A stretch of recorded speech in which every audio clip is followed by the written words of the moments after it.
I'm in an absolute thicket right here, up in the 44 woods. And out of that hole right there, ladies and gentlemen, is the first big Civil War bullet that I found with my GPX.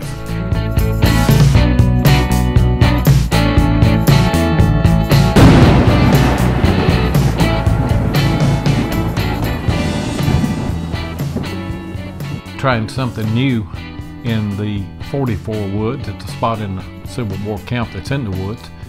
I've hunted probably, I don't know, maybe 4 years. Hunted it with the CTX 3030 and hunted it with the AT Pro. And earlier this year, you know that I purchased a MindLab GPX, and I've gone back into that camp, and I've been fortunate enough to find some more relics. Here's what I did. I went to the most concentrated spot that has given up the most relics. I gridded me off a little spot that may be 30 foot square, and disciplined myself that I'm gonna go as low and slow as I can, and I'm only gonna hunt this 30 foot area. I've hunted it with all three machines casually, you know how you hunt, just go through. It's amazing what I have pulled out of the woods in just this short time by using this method. Up here on the Civil War site, pretty growed up right in here. And now that hole right there, I've got a fired Civil War bullet. Don't find too many fired ones, and I believe that about half of that is gone. Part of it's gone. Not sure what kind of bullet. I don't believe that's a 58.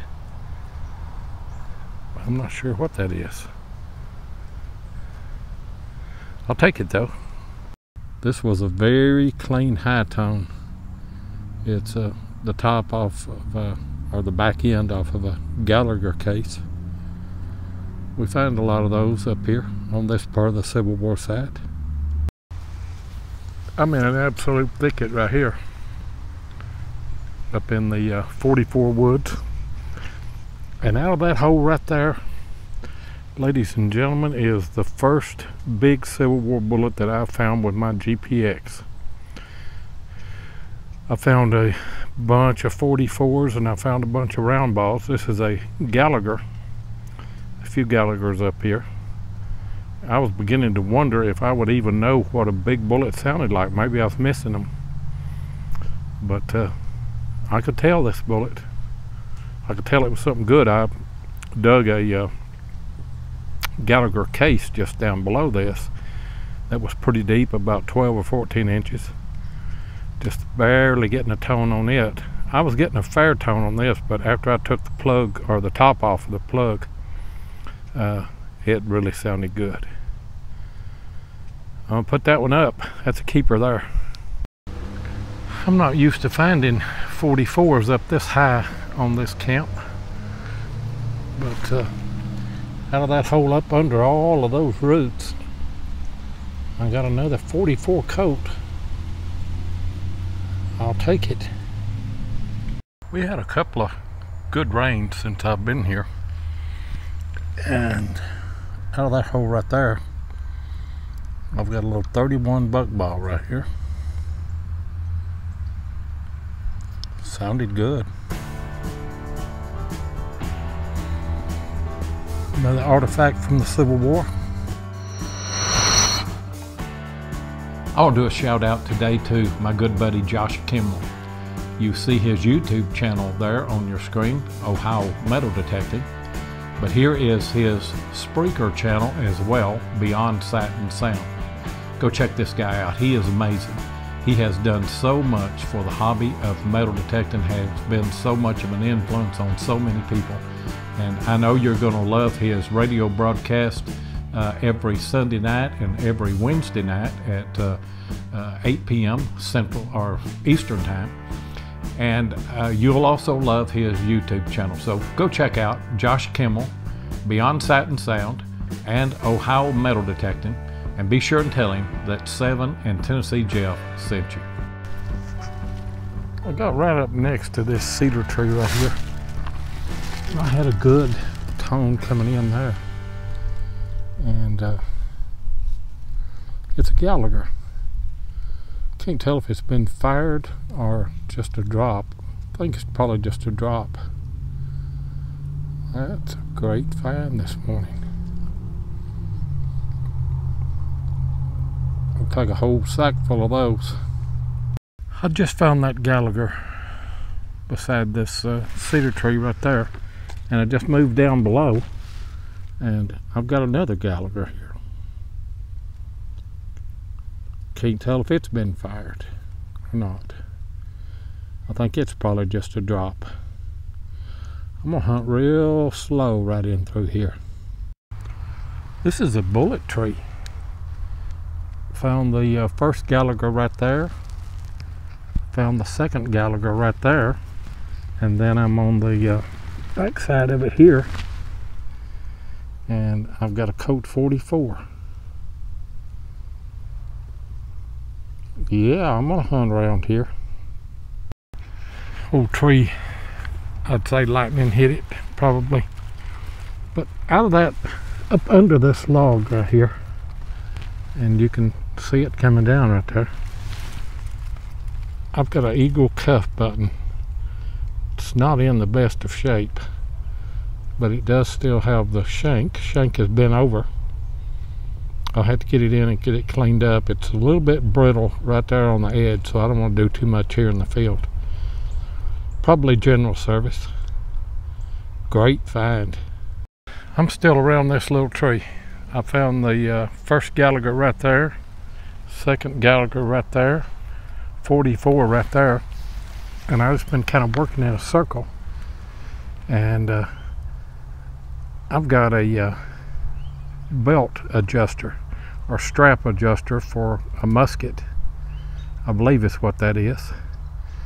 It would have riveted to the leather right there, and then you had holes and you could adjust it. Sling adjuster, I guess is what you call it. Rifle sling adjuster. That's a great find.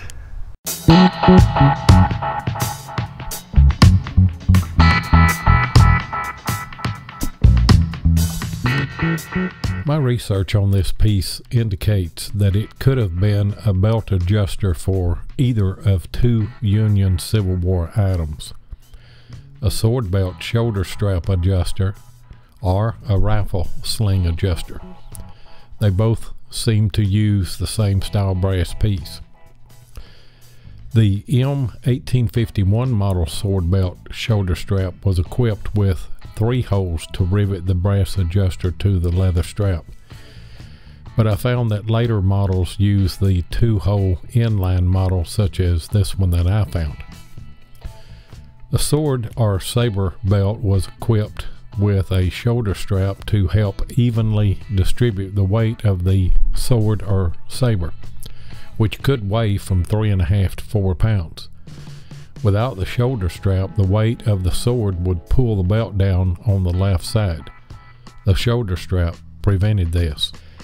There were actually 2 of these brass pieces used on the sword belt shoulder strap, one to adjust the length of the shoulder strap, the other at the end of the shoulder strap, which hooked onto a ring on the main belt.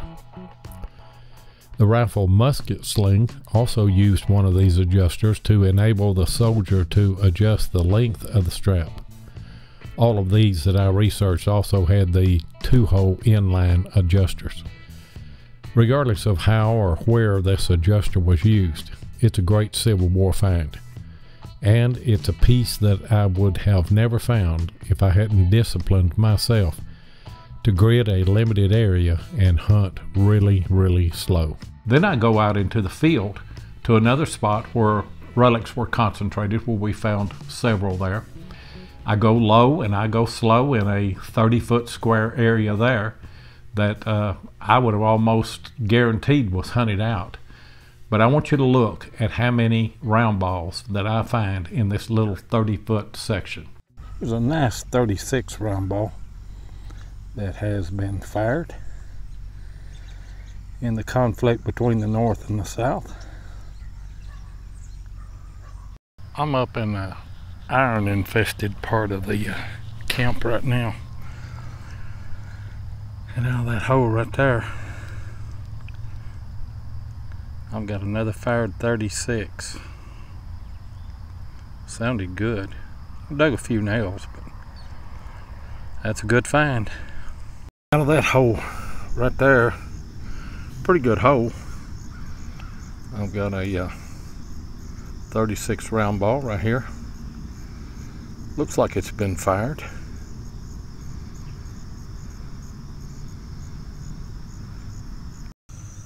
That hole is probably 9 or 10 inches deep. I've got a fired 36. Came up really nice. Real nice sound on this one right here. I love the way these little round balls and everything sound on this machine. But that's another one. I got one here I want you to listen to.